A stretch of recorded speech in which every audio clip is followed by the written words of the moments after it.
Has anyone else had a strange man at their door recently?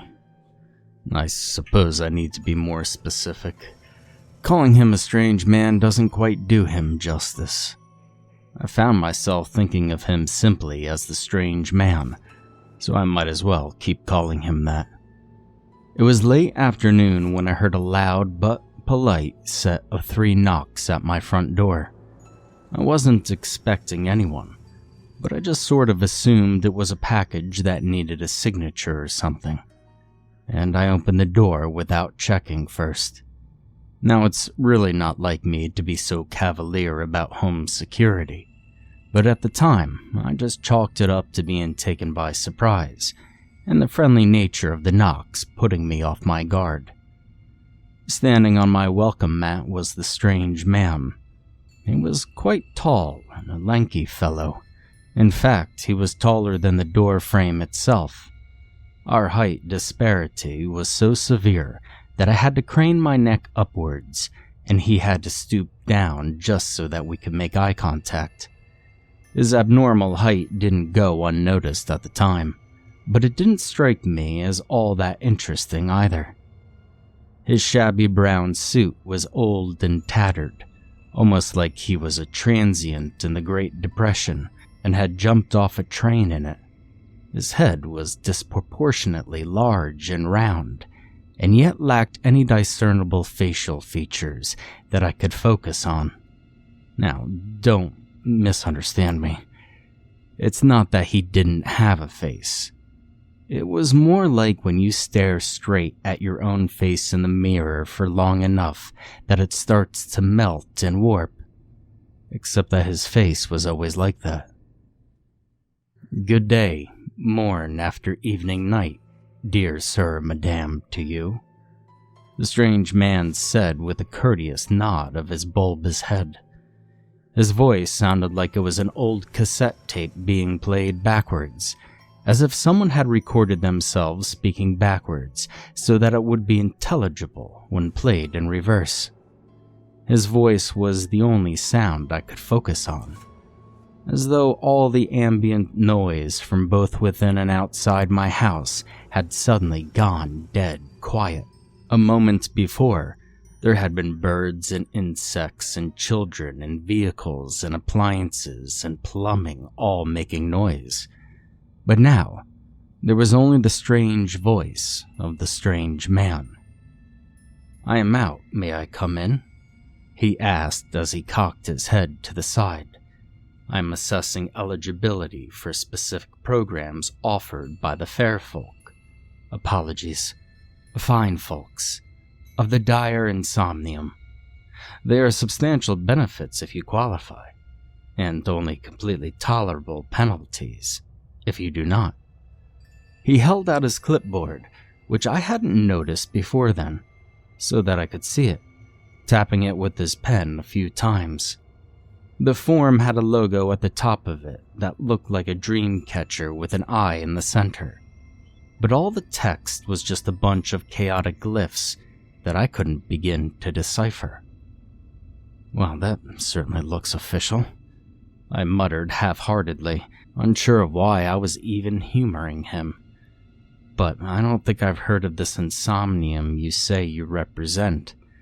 Why would I face penalties for not qualifying for your programs?" "One cannot offer rewards without the threat of punishment as well," the strange man explained. "Well, I suppose that makes sense," I conceded, speaking only because for some reason I couldn't yield to my growing desire to slam the door in his scrambled face. "So what sort of penalties are we talking about?" "Tolerable, as I said. Trivial, in fact. Token, even," he assured me in a calm, soothing tone that was wildly out of sync with the inverted cadence of his speech. "Non-financial, if that puts you at ease." "Well, it doesn't, quite frankly," I muttered, managing to push the door shut just a little bit. "Could you please be a little more specific about exactly what it is I stand to gain and lose from submitting to this survey? Or whatever it is you're here to do? I'm afraid not, as that information would skewer your responses. But I can assure you that the potential rewards outweigh the penalties enough to be worth your while. The strange man insisted. Please, invite me in, so that we may proceed. You can't come in unless I invite you? I asked with a small glimmer of hope, succeeding in shutting the door a little further. I cannot cross the threshold to your domicile without consent, correct? He said with a gentle nod. However, I'm not obliged to move from this spot either. I do not wish to be an imposition longer than necessary, and it would be greatly appreciated if you were to invite me in. I swallowed nervously as I considered my options. I didn't want him in my home, but I didn't want him lingering on my doorstep forever either. Fighting him seemed like an abysmally suicidal idea, so there was nothing left to do but to play along. With a forced smile, I opened the door wide and gestured for him to come inside. Won't you please come inside, sir? I asked in a cheery tone I was sure came across as forced, but if he noticed or cared, he gave no sign. Have your name, please? Unfortunately not, as my superiors have a lien on it at the moment, he replied, ducking down as he stepped through the door. He rose to his full height once he was inside, his head rising to a mere sliver below the ceiling, looking a bit like Gandalf in Bag End. Oh, please, won't you sit down? I insisted, concerned that he might unintentionally break something just by moving around. Can I offer you some tea? Just hot water, please. Tea leaves might reveal something about my future that I'd rather not know, he requested. Shutting the door, I gestured for him to take a seat as I went to fetch his water. He took great care as he moved through my house, mindful that his unusual stature and proportions didn't cause any damage. He did, however, leave black footprints of what I assumed was soot on the carpet. He walked over to the curtains and pulled them shut before sitting down, which immediately sent my stomach roiling, as I wondered what it was he intended to do that he didn't want anyone to see. His knees creaked audibly as he lowered himself onto the couch, like old trees in a strong wind, but when he sat down, the couch cushion barely depressed at all, as though he were far lighter than his size would suggest. When I got back with his hot water, I saw that he had set his clipboard down on the coffee table in front of him, and was hastily jotting things down in an illegible scrawl. Are you sure you have enough light to write by? I asked, gesturing to the window in hopes he would let me pull the curtains back open. Keen eyes see the truth no matter how dark the world gets, he said in an almost trance-like state, not bothering to look up from the clipboard. That's very true. I sighed as I sat down on the love seat across from him. Have you been working for the Insomnia long? Non-consecutively, yes, he replied, refusing to elaborate any further. Good, I hope you didn't have to travel too far to get here. I smiled, determined to make small talk to fill the unnerving, absolute silence of just sitting in his presence. Distance isn't applicable to the Insomnia. I had no need to travel, he assured me. Oh, well, I guess that's good then, I murmured, nervously clearing my throat. May I ask how it was I came to the attention of this dire insomnium? At this, he actually stopped writing and cocked his head as he pondered his response for a moment. They are very good at seeking, better than you are at hiding, in any event, he said thoughtfully. Setting the clipboard down, he sat back up straight, and picked up the cup and saucer I had set down in front of him.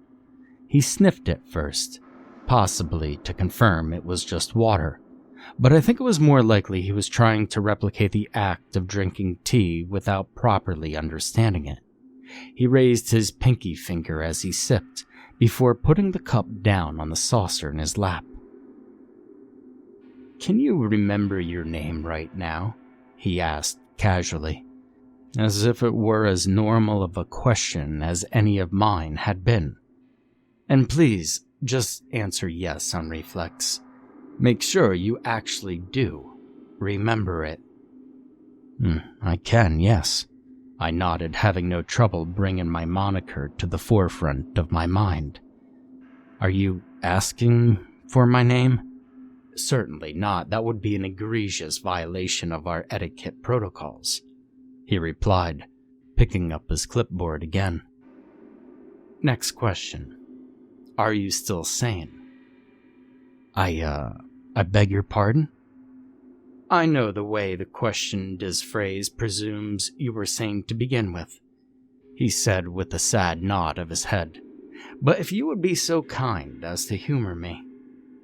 "Well, that being said, I suppose my answer would have to be as insane as I ever was," I replied with a forced laugh. "Yes, I like that," he chuckled as he scratched something onto his clipboard. "Do you think that you are more sane when you dream, less sane, or about the same?" "If by sane you mean lucid." "Certainly not," he cut me off promptly. "Oh, well then, I guess more sane," I said, despite not really knowing what his definition of sanity was. "Interesting," the strange man said with an intrigued nod. "And are you dreaming right now? If not, why are you taking the survey in a less sane state of mind?" "Well, I mean, this certainly seems quite dreamlike, but I don't have lucid dreams, so I suppose I can't be dreaming," I reasoned. As surreal as the whole experience was, I was nevertheless certain that I wasn't dreaming. Everything was still coherent and consistent to be a dream. As for your second question, I can't dream on command or while awake. If you want to survey me while dreaming, well, then I'm afraid you're the one who will have to be accommodating." "A reasonable enough request," he nodded. "But since I'm here now, your current state of mind will have to suffice. How much time would you say you've spent dreaming?" "Well, you mean in total for my entire life?" I asked. "Up to and possibly including the present moment, yes," he replied. "I recall reading somewhere that you normally don't dream for a couple of hours a night, so I would imagine it would add up to over 1,000 days at least," I answered after doing some rough math in my head. "I'll put approximately 3 non-consecutive years," the strange man nodded. "And do you retain any conscious recollections from those dreams?" "Were you asking if I remember my dreams?" I asked, still having trouble following his strange line of questions. "No, not really. I mean, a few odd bits here and there, I suppose." "But nothing substantial," the strange man said as he made a small mark on his board. "And do you consider this situation regrettable?" "I've never really considered it before, but since you ask, I don't see why I should," I replied truthfully. "Dreams are nonsense. They're just a side effect of whatever my brain does while I sleep. They're not important in and of themselves." "But what if they could be?" the strange man asked hopefully, leaning forward with a sudden sense of fervor in his previously listless demeanor. "What if those 3 forgotten, wasteful years could have been put to good use, freed from the constraints and preconceptions of waking reality, Your dreaming mind has a far greater capacity for lateral thought. The kind of thought the fair, fine folks of the dire Insomnium can't get enough of. Well, I'm not quite sure I follow what you're suggesting, I said as I slightly recoiled in my chair. Your dreams right now are like wind, an untapped source of energy, the strange man claimed. What the dire Insomniums want to do is go into your mind and put up some windmills so that they can harness the power of your dreaming mind, a power which you just now admitted you make no use of. Hardly something that you would miss then, correct? I mean, these are figurative windmills, I take it? I asked. Conceptual, yes. When you dream, you will see them as windmills, and if you were to step inside, you would behold interlocking toothed gears, grinding away at whatever fodder's been laid beneath them. None of it is literal, but all of it is conceptually accurate. I see.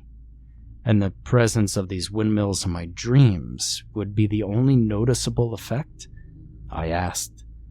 Well, the windmills are in your mind, not your dreams. They are powered by your dreams, but that is where you can perceive them. But they do not cease to be during the doldrums of your waking life, or because your conscious perception is elsewhere, the strange man explained. But they will always be there in your subconscious, turning and creaking away. It's hard to say that would impact your thoughts or behaviors in any way or not. The dire Insomnium itself may also occasionally need to conduct maintenance or auxiliary tasks within your mind. The scale of it would be on a case-by-case basis. Well, sir, I'll be blunt. You're not doing a very good job of selling me on this. I'd much rather have my dreams go to waste than to deal with the conceptual windmills in my subconscious. Thank you very much, I told him sternly. Well, of course, the dire Insomnium will compensate you for their operations, the strange man assured me. As you may have likely inferred from their name, those in the dire Insomnium are unable to enter anything resembling a sleeping or dreaming state. In order to benefit from its restorative and creative powers, the Insomnia must outsource its sleep and dreams to others. As these are vital resources, they are willing to pay handsomely for them. As I mentioned, the Insomnium will always be present in your subconscious, whether you are aware of them or not. But they will always be aware of you, a watcher that never sleeps. They will, at times they deem it cost-effective to do so, employ their expertise with dream energy in ways that are to your benefit. These benefits will be subtle at first, largely mental, but they will compound with time and start to bleed over into the real world. If you like, you may even enter the windmills in your dreams and converse with the dream millers, if you have any requests or issues in how they are handling your compensation. Well, I'm afraid that's all still far too vague for my liking, especially for some conceptual creeps making themselves at home in my mind and watching everything I think and do, I said frankly. I'm going to have to decline your offer. The strange man made a sort of displeased grunting noise as he shifted in his seat, reaching for the cup and saucer once again. Look out the window, he ordered just as he took a sip of steaming water. Though his voice was level, his tone was so commanding that I didn't dare to refuse him. Slowly I rose from my chair and walked over to the window, drawing back the curtains with a single motion.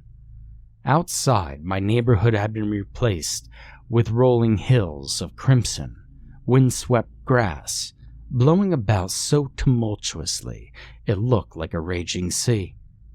The sky was filled with turbulent, purplish-red storm clouds, flickering with lightning. And on the crest of the most distant hill, I could see was an enormous black windmill. Its mammoth sails were whipped around furiously by the howling wind, and in the instance where I could see the tower behind them, I could make out a faint silhouette standing in the highest window, coldly glaring back at me. "Well, what do you think now?" the strange man asked me. "Of what? Of this? This isn't real." I balked at him, pulling the curtains close, the thunder and howling wind dying as soon as I could no longer see the estranged world outside. "Does that matter when it's superseded your reality?" he asked. "Step outside, behold the dire insomnium yourself, and speak to those at the windmill. Then see if you'll feel inclined to reconsider your decision." "No, I think you're the one that needs to step outside," I said firmly as I marched over to the front door. "You've outstayed your welcome, sir. I'm afraid I'm going to have to insist that you leave." I pulled the door open, and the dream world that the strange man had somehow manifested was still there.